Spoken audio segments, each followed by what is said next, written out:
E aí, vamos continuar nossa saga das distorções, overdrives e pedais de sujeira. Sujeira, a gente gosta de sujeira.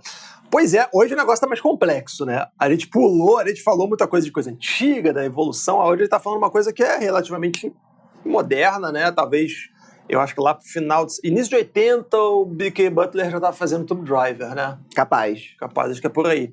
E aí começou um lance da galera pegar o preamp e colocar num pedal. Então você tem um pedal que contém equalização e os primeiros estágios de ganho, sem contar os estágios de saída, né? Simulando 12x7, etc. Ou usando de fato as válvulas, que é o que B.K. Butler fez, acho que foi o primeiro a usar a válvula num pedal. E hoje a gente tem 2 exemplares, quer dizer, tem um exemplar valvulado. E é realmente um preamp de um Mesa Mark II. Mesa Mark II. Então o cara simulou tudo. Isso é o João da 56 Inc. 56 Inc. Que é um cara. Ele faz isso há muito tempo, né, cara? Ah, deve ter já uns 20 anos. Se bobear, faz isso. Eu conheci quando eu tava começando com esse projeto, cara. Uhum. Então já rolava ali nos fóruns de internet. E muita gente usa, muita gente gosta. E ele simula. Não simula, ele é. Ele é o pré do Mark II, E você pode usar ele no loop, né? No input do loop de um ampli, bypassando completamente o pré do amplificador. Mas ele também pode ser usado no input também. Como uma distorção. Um pedal normal. E a gente tem outro amp, que é um outro pedal, que é uma outra categoria, que é o amp na box. E basicamente, o Marshall na box talvez deve ser o mais popular. Com certeza. O MIAB. Se você estava procurando pedais na internet e vê o MIAB, fala, que raios é o MIAB, bicho? Marshall na box. Lá atrás na internet a galera compartilhava circuitos, né, pra galera produzir seus próprios Marshall na box. E daí vieram muitos pedais. A Love Pedal tem, a JHS tem, todo mundo tem. O Ampler tem. Tem empresas que vivem de fazer Marshall na box. Cara, se eu não me engano, a Menatone que fez, não sei se você conhece o...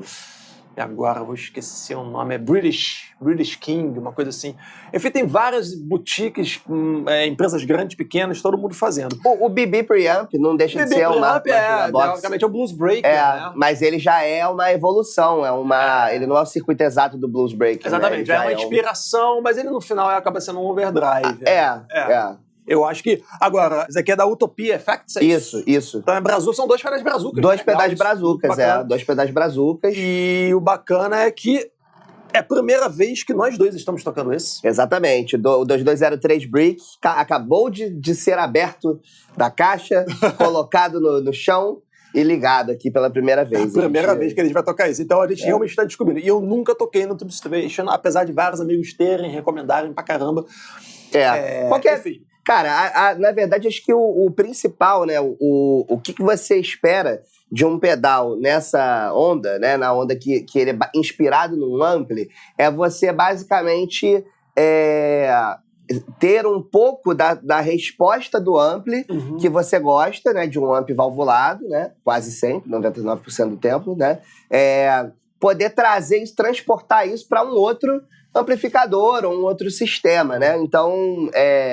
Se você, por exemplo, a gente aqui tá com o teu Marshall no Super Bass, com a caixa. O timbre que você tira nesse ampli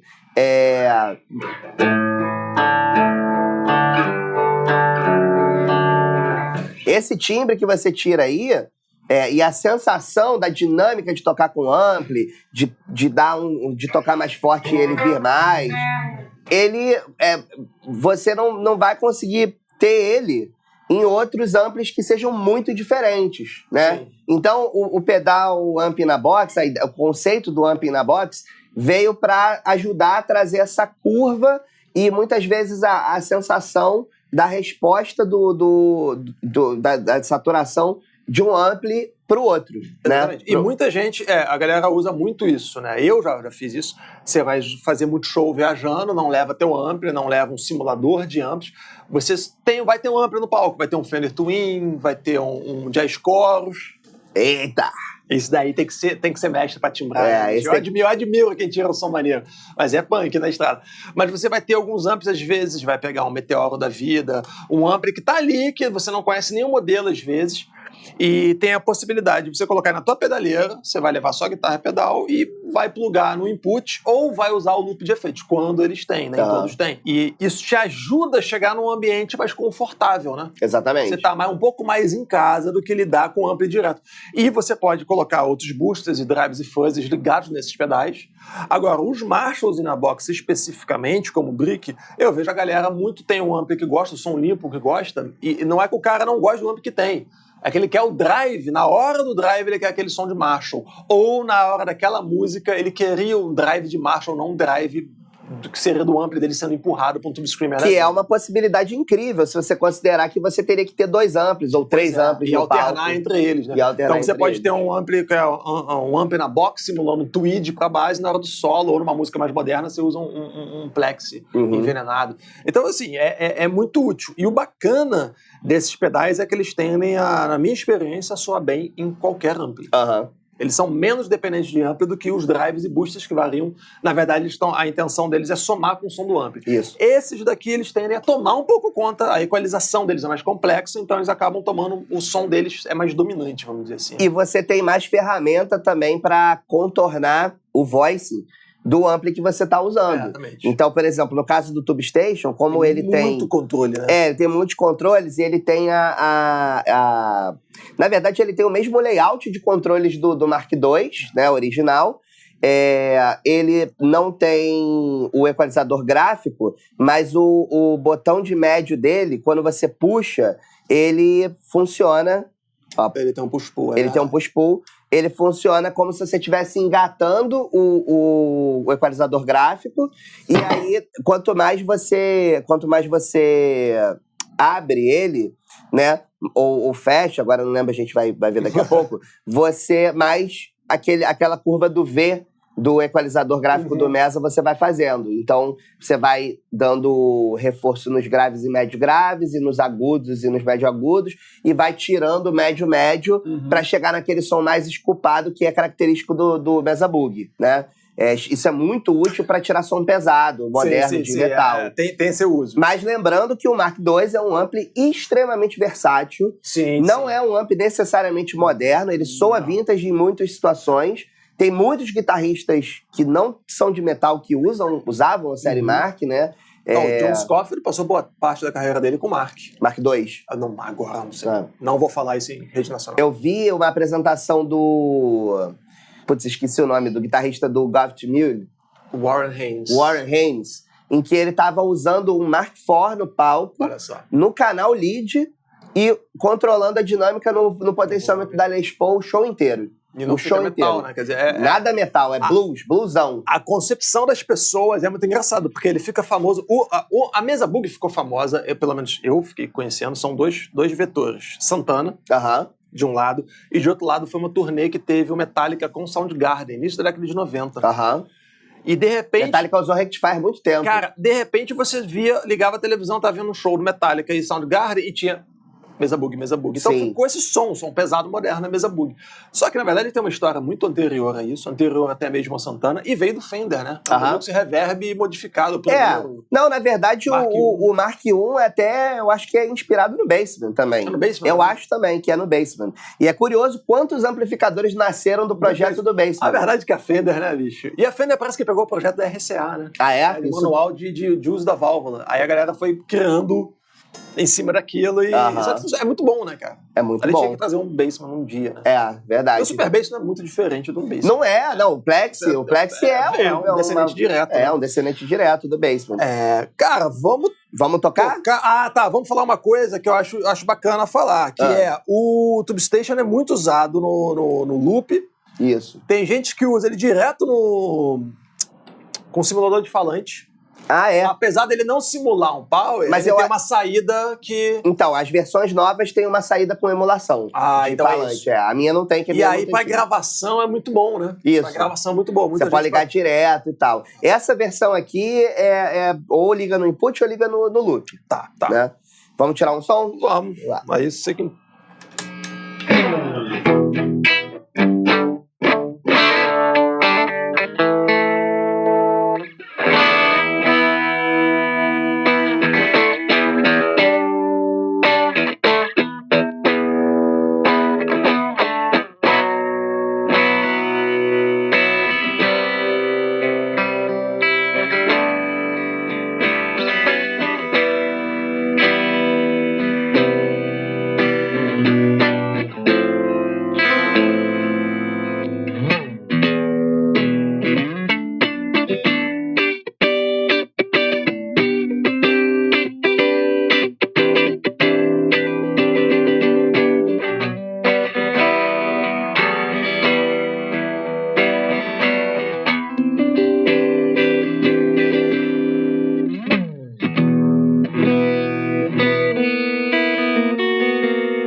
Perfeito. Viu?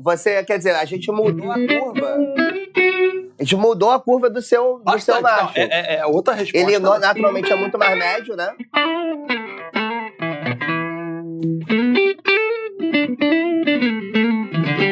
Nos acordes, dá pra sentir muita diferença. Ele ficou muito mais Fender agora. É verdade.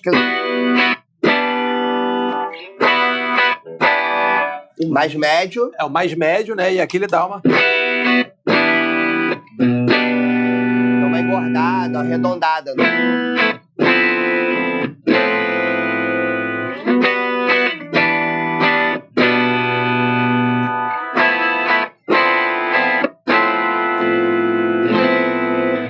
Muda bastante a equalização. E esse canal, ele não é exatamente limpo, né?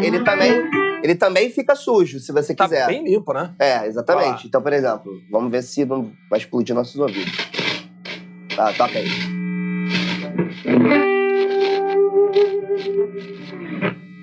Pode tocar.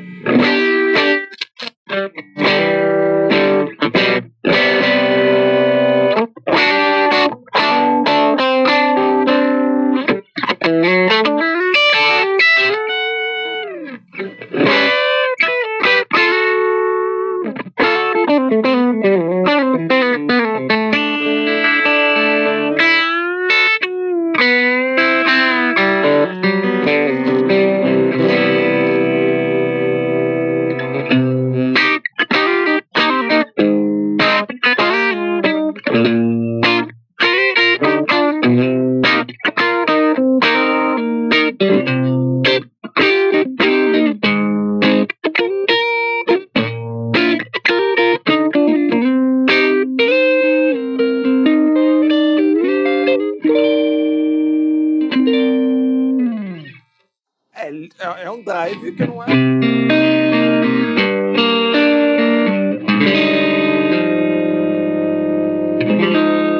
Acordes complexos, soa tudo, né? Bonito, né?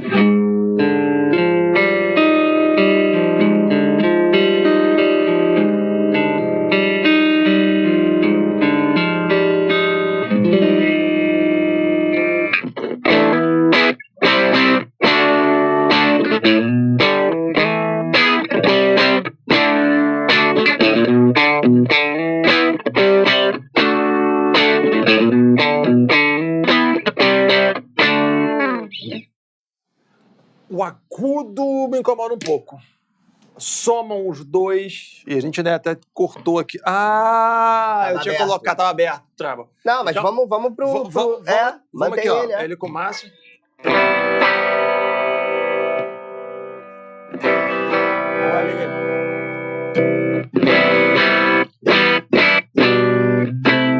Eu prefiro. Presence fechada ali, aí meio que dá uma equilibrada e...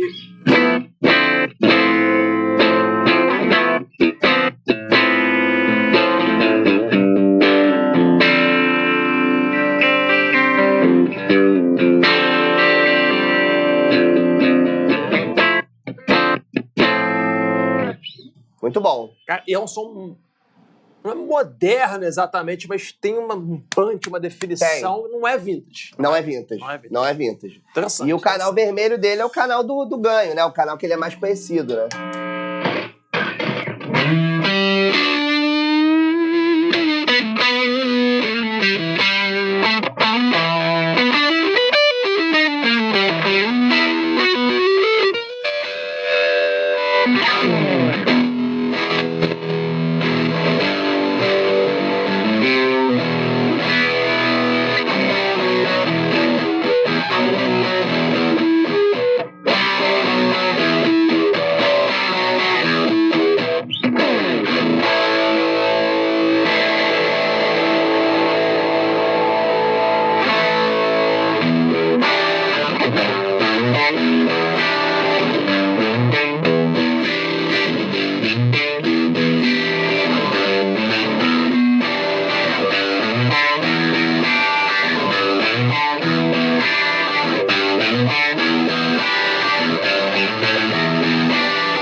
limpinho.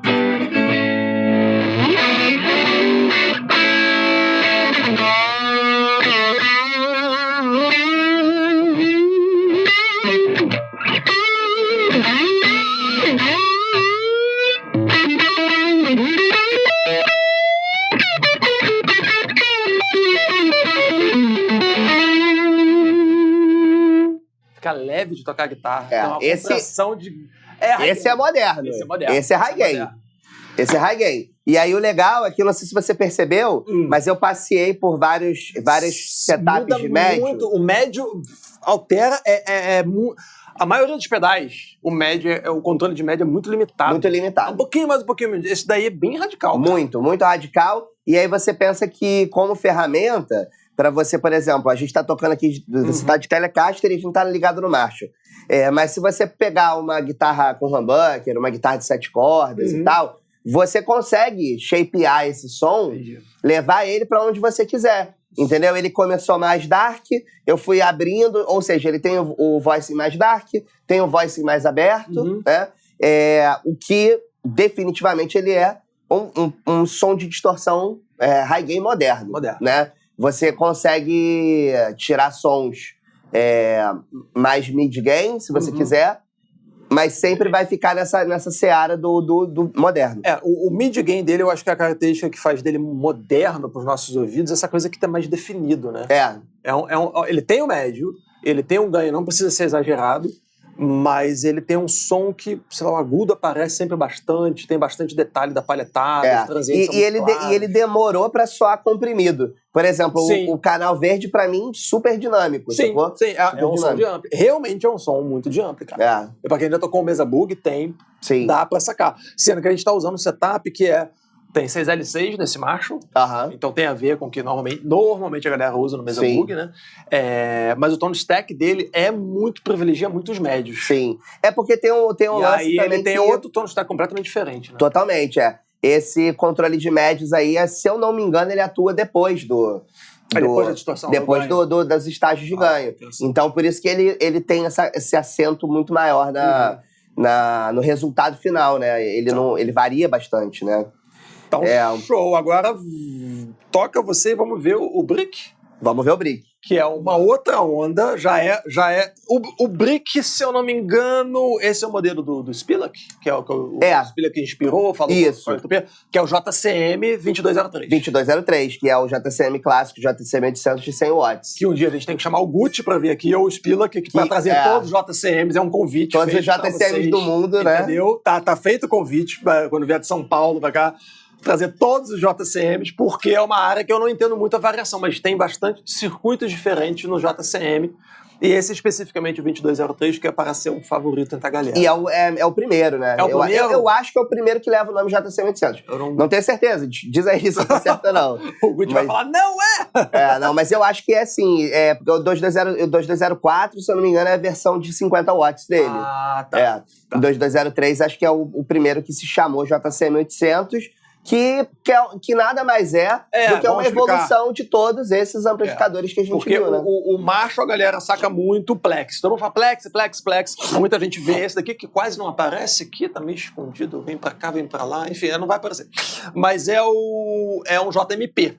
Parece um Plex, mas a questão do Plex pro JMP, algumas mudanças de circuito e a estética, né? Que o Plex é aquele plástico, né? Que tinha um acrílico. Agora, um acrílico. E agora os modelos posteriores, a 70 e pouquinhos, 72, se não me engano, já é o Metal Panel, painel de metal, que é esse daqui. E eles vão mudando um pouco alguns capacitores, alguns valores e tal, até que vai virando, tem o JMP com o Master Volume, no finalzinho da década de 70, e a década de 80 é inaugurada com o JCM, que já é com o Master Volume, e é um som que molda basicamente o hard rock, e principalmente o thrash metal, o metal, né? É JCM, né? Sim, total. Na verdade, eu acho que o JCM talvez ele seja o grande responsável pela construção dos timbres high gain.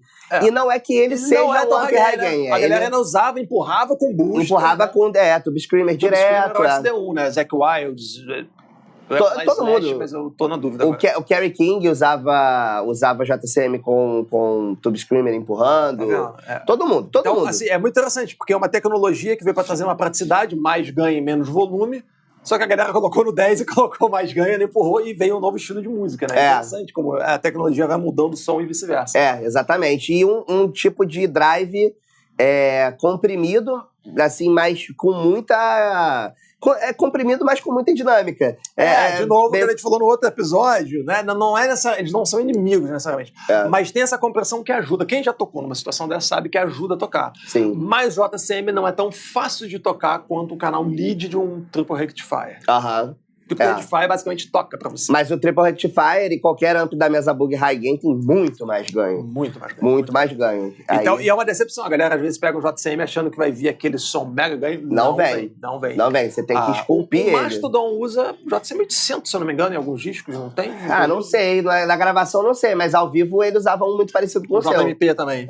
O JMP, dá pra fazer sem clipar?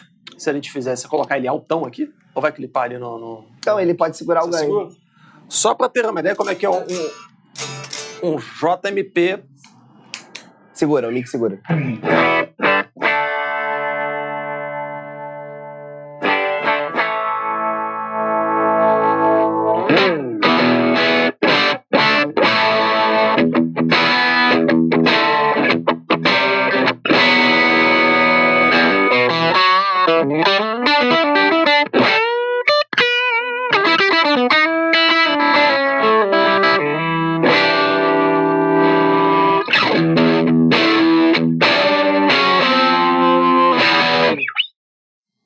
Ele tá colado aqui, tá com uma 2 de 12.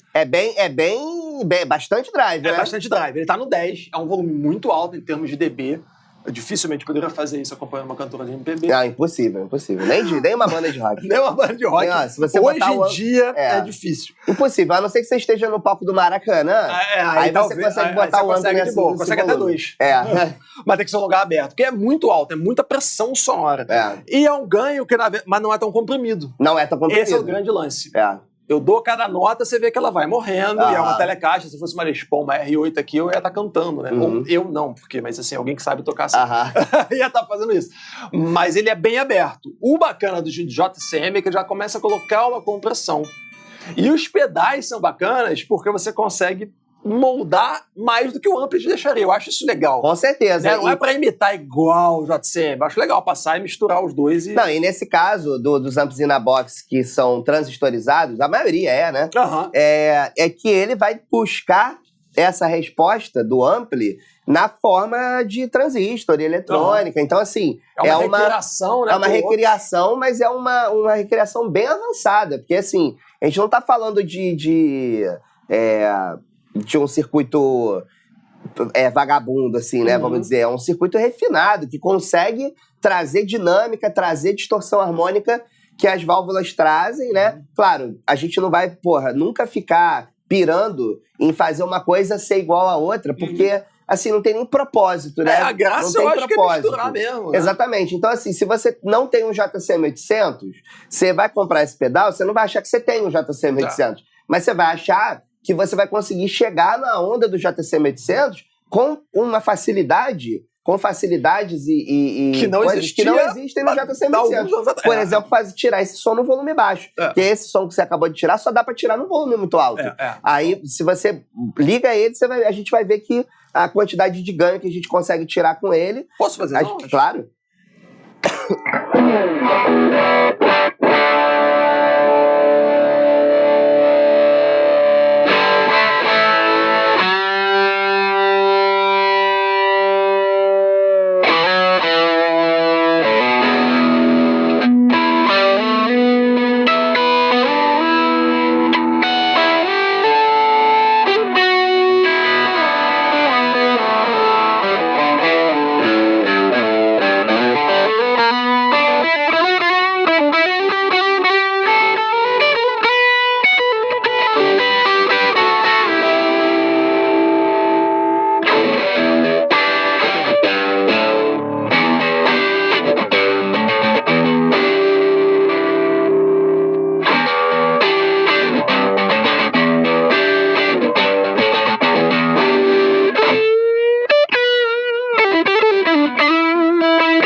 É dinâmico pra caramba. Bastante, né? Ele é bastante dinâmico. Não, mas é mais fácil de tocar do que o amplo do Deck. Pois é, porque você consegue dominar esse som num volume mais baixo, né? Interessante.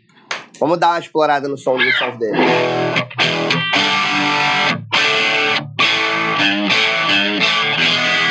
Ó, aí, mais ou menos aí, é mais ou menos como tava o seu ampli. Seu ampli tava um pouquinho mais ganho.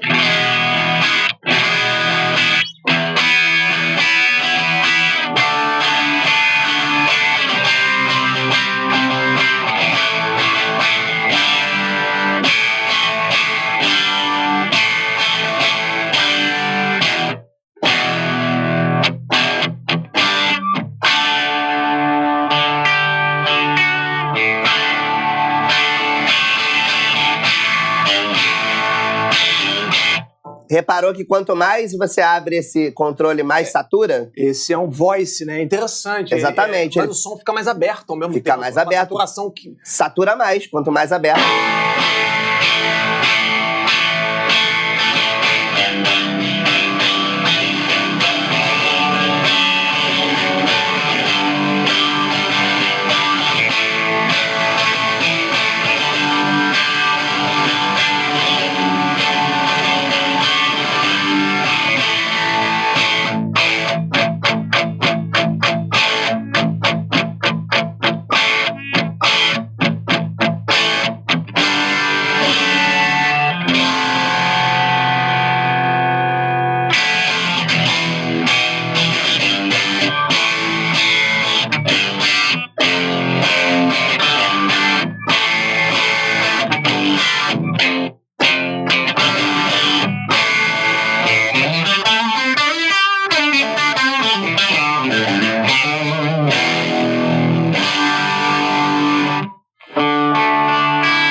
Ó, se segurar aqui, ó.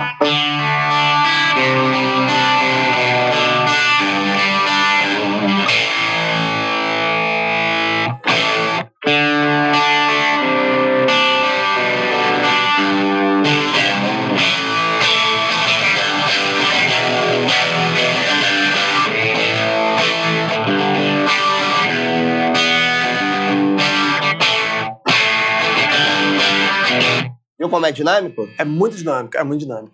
Cara, é muito legal. E a gente tá tocando com single, Fender, né? Isso.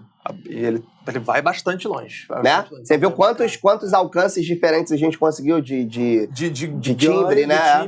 E aí você pensa assim, por exemplo, se você tem um ampli que não tem master volume, né? Não tem volume master.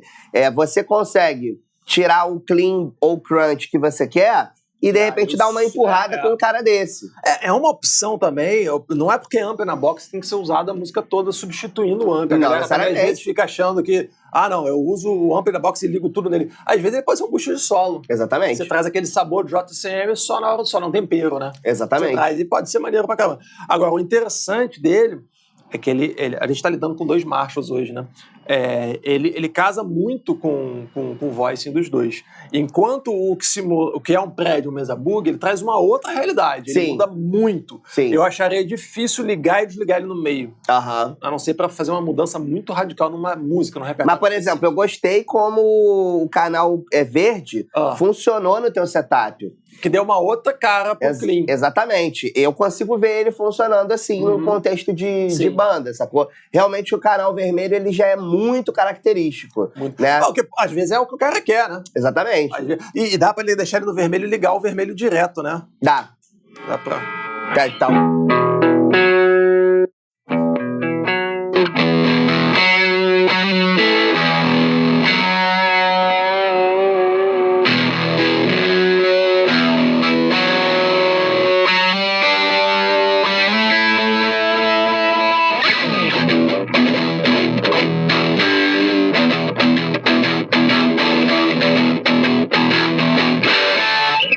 Dá pra fazer. Eu não sei tocar metal. Você percebe Cara, isso. olha só que legal, né? Agora, você pensa assim, por exemplo, no contexto da galera que toca na noite, que precisa tocar um repertório muito variado, que precisa mudar do Black Sabbath pro Led Zeppelin. Por exemplo, se você já toca Black Sabbath e Led Zeppelin no mesmo repertório, você acha? Dá. Eu acho que dá. Porque é o seguinte, a gente sabe que não. Mas pro público, especialmente depois de algumas cervejas, foi. O problema, eu acho, que quando o cara tem que mudar de Led Zeppelin pra Guns N' Roses. Verdade. Você já pulou uma década inteira de timbres. Verdade. Aí eu acho que você começa a ter umas diferenças mais sensíveis. Se você vai tocar Bon Jovi e Led Zeppelin, a galera, muita gente faz o mesmo timbre. Eu faria. Existe uma diferença. Você tocaria o Led Zeppelin mais pesado. E o Bon Jovi eu talvez um pouco mais leve. Porque não dá pra tocar o Bon Jovi muito mais leve, né? Tipo, porque o som é sujo, é engraçado. E você precisa de ganho. É um ganho diferente. E algumas coisas, senão, você não vai conseguir executar daquela maneira. Mas tem ainda mais se você for tocar as músicas mais dos anos 2000 do Bon Jovi, tipo It's My Life, que é um som aí realmente aí não entendeu? dá. Então, assim... Imagina quantas bandas aí não devem ter que os caras tocam It's My Life e qualquer música do Led Zeppelin na mesma noite. Deve ter um monte. E assim, você pode... Óbvio, ninguém aqui tá falando que você tem que reproduzir, mas tem gente que gosta de reproduzir os times o mais fiel possível. E dependendo da proposta da banda, algumas bandas têm isso como proposta. E aí, cara, às vezes você tem um ampli que pra aquele repertório não segura tudo. É muito comum, na verdade. Eu não conheço nenhum ampli que faça tudo. Na verdade, quando o ampli promete fazer tudo... eu já fujo, porque não deve fazer nada direito. É um pato, né? Não voa direito. Não, e assim, você até consegue, mas você tem que escolher uma escola, por exemplo. Porque se você pega um Mark IV, por exemplo, que é um ampli muito versátil, muito, muito foda, você consegue, tipo, ter um clean, um crunch bem crunch e um drive heavy metal, lead, né? Bizarro. Assim, a separação dos canais, a possibilidade de timbragem é realmente muito bacana, mas é tudo moderno. Você não consegue fazer um crunch de Vox e um high gain de Mesa Boogie no mesmo ano. Eu acho que esse é o lance. E aí esses pedais eles entram pra ajudar a fazer esse tipo de coisa, como ferramenta, né? Ele expande a paleta de sons que estão no teu amplo.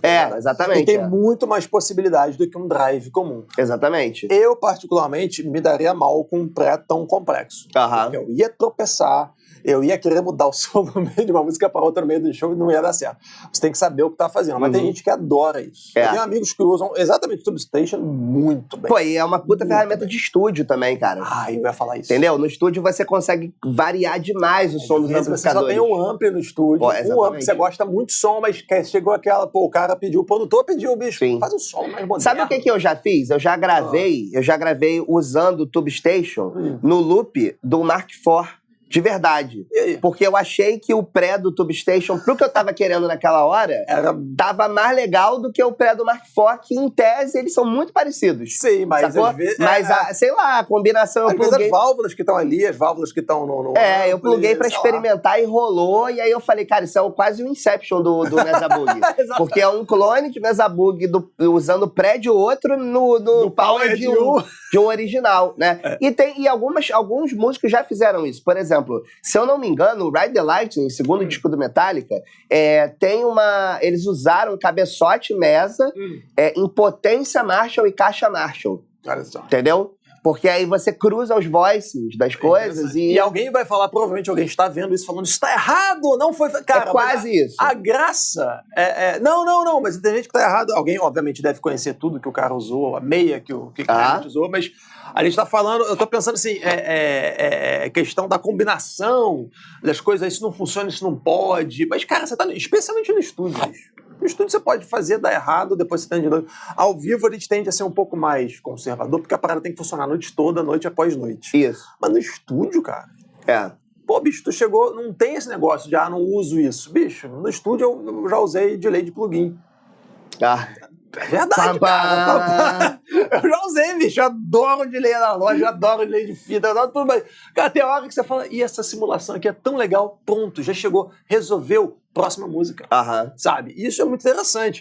E aí você tem esse tipo de pedal, que tem outra sonoridade, às vezes não é sua primeira opção, mas ele tá ali, é uma ferramenta que você tem. Que eu acho que é uma coisa que a gente tá falando aqui, vários vários episódios, são ferramentas.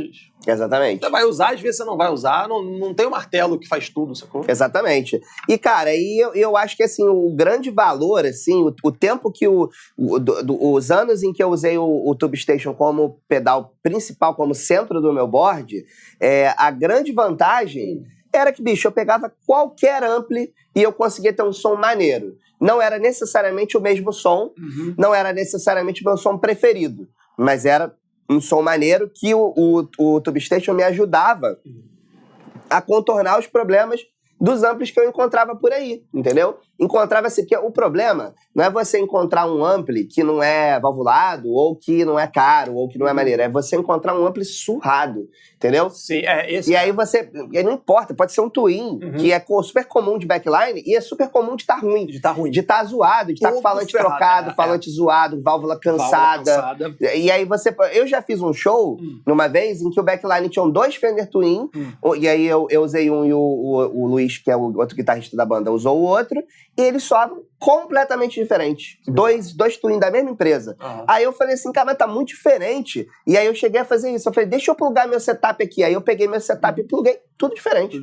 Outro ampli com outra coisa. Nem olhei, não lembro se o falante era diferente, mas enfim, alguma coisa era muito bizarra. Então, assim, você não tem muito como antecipar essas coisas, né? E você ter uns canivetes suíços desse no board, ou até guardado no backup mesmo, porque, por exemplo, o 2203 é um pedal pequenininho, né? Você pode levar na bolsa extra, fora do board. E aí, pô, chegou num lugar, começou a tocar, viu que o ampli não tá vindo, bota esse cara no final, entendeu? Como se ele fosse o ampli. Liga as paradas nele, entendeu? Liga os outros pedais nele. O Tube Station é a mesma coisa. E aí liga ele no ampli, que provavelmente você vai conseguir ter uma forma de direcionar mais o som pro estilo, pro voicing que você quer, pra resposta de dinâmica que você espera, né? E não vai ficar tocando lá com um amp todo duro, todo esquisito, né? Então, são grandes ferramentas, né? E muitas delas aí, pô, tem um preço muito acessível e, por favor, deem apoio aos fabricantes nacionais, entrem lá, conheçam o trabalho dos caras da Tube Station, da Utopia. Tem um monte de ferramenta, um monte de pedal legal, muita gente fazendo coisa legal aí no Brasil. Você não precisa comprar os pedais super caros de fora, que, enfim, né? E você vai ter ferramentas aí pra se safar de situações ruins. É muito ruim fazer um show desconfortável a noite inteira. Enfim, a gente não escolhe fazer música pra ficar passando por essas situações, né? Exatamente, é verdade. Então, cara, acho que isso daí... E, óbvio, a gente falou de 2 exemplos, mas tem amp na box e tem pré-amps de todos os tipos, de todas as naturezas. Então é um universo que vale explorar também. Exatamente. Tem 2 exemplos bacanas que a galera gosta muito do som do Mesa. Então muita gente tem dúvida, tem interesse em achar algo que simula isso daí ou que replique isso daí. E Marshall na box deve ser o tipo de pedal mais popular. Com certeza a amp na box é o mais famoso, assim. É o mais famoso. Então fica aí essa dica e, enfim... Se você tem um amp na box que você curte pra caramba, se você tem um pré-amp valvulado ou não, tem um transistorizado, tem as versões transistorizadas de pré-amps de mesa bug, de os pedais digitais, os fractais da vida, as simulações, exatamente. Então, se você tem algo dessa natureza que você curte, comenta aí com a gente, cara, vamos falar. E tem muito lançamento, acho que nesse sentido. Muito. Eu acho que eu acho que é um segmento de pedal que tá em alta, que tem muita gente fazendo, porque é realmente muito útil. Então é isso, galera. Até o próximo episódio. Se inscreva no canal, ativa o sininho, né, para receber as notificações. Faça todo aquele ritual internetico, né, necessário hoje em dia. Isso aí. Valeu, até o próximo. Valeu.